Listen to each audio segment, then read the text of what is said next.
Meus amigos, concluído há 44 anos, o Concílio Vaticano II foi um evento extraordinário que marcou a história da Igreja.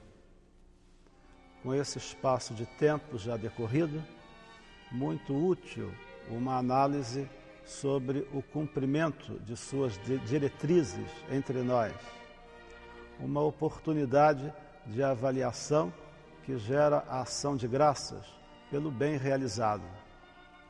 Ao mesmo tempo, desperta a nossa responsabilidade para o muito que deve ainda ser feito na execução de suas determinações e na vivência do seu espírito.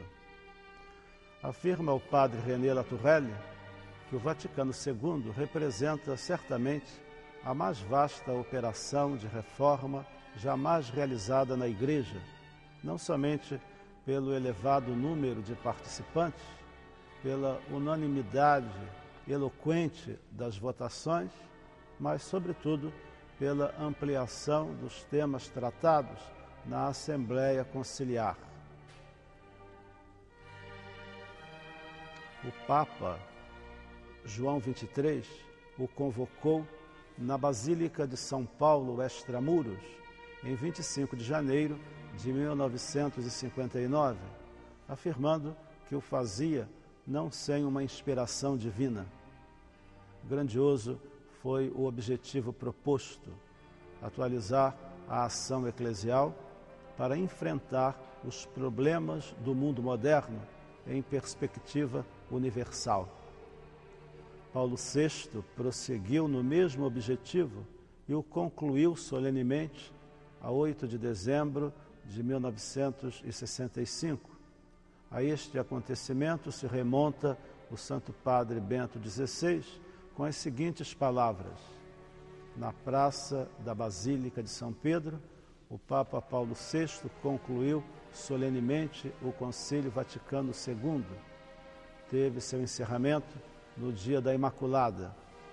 No seu discurso, por ocasião da promulgação da Constituição Conciliar sobre a Igreja, ele tinha qualificado Maria como protetora do concílio e com uma alusão inconfundível à narração do Pentecostes, disse que os padres se tinham reunido na sala do concílio com Maria, Matre Iesu, e também no seu nome sairiam. Esta homilia foi proclamada no final do concílio, no dia 8 de dezembro de 2005. O concílio suscitou ampla reflexão em toda a Igreja, que se voltou corajosamente para os grandes temas da doutrina católica, movida por um anseio de atualização e aprofundamento, para assim corresponder mais autenticamente à missão recebida do seu Senhor e Fundador. Fidelidade e arrojo pastoral estiveram presentes durante as sessões conciliares. Foram elaborados documentos profundos e vigorosos que têm inspirado a vida e a ação da comunidade cristã nesse período e irão influenciar as gerações futuras. A renovação da liturgia e dos estudos bíblicos a partir das constituições Sacrosanctum Concilium e Dei Verbum, uma nova consciência acerca da própria identidade da Igreja suscitada pela Lumen Gentium, o diálogo com o mundo motivado pela Constituição Gaudium et Spes, a busca da união dos cristãos com o documento Unitatis Redintegratio, a vida religiosa com a Perfecta Caritatis, eis algumas das consequências positivas daquela magna Assembleia. Pode-se dizer, em suas manifestações exteriores, que a Igreja se abre de uma maneira inédita para os graves problemas contemporâneos, em atitude de atenção constante e de sensibilidade para o movimento cultural em desenvolvimento.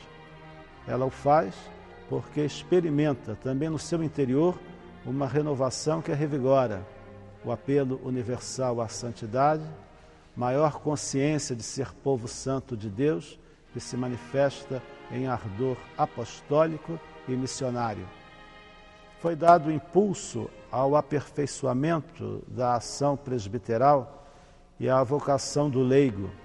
Tudo isso harmoniosamente inserido em uma visão da Igreja como comunhão garantida pelo Colégio Episcopal com Petro e sob Petro.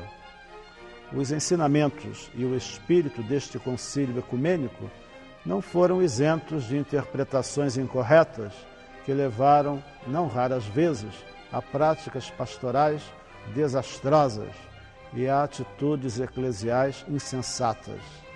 Ao lado do merecido coro de entusiásticos elogios, há, no entanto, distorções. A apreciação da obra do Vaticano II exige uma coerente atitude de fidelidade na sua aplicação e a coragem de denunciar a falsa moeda que se tenta passar com o cunho de conciliar.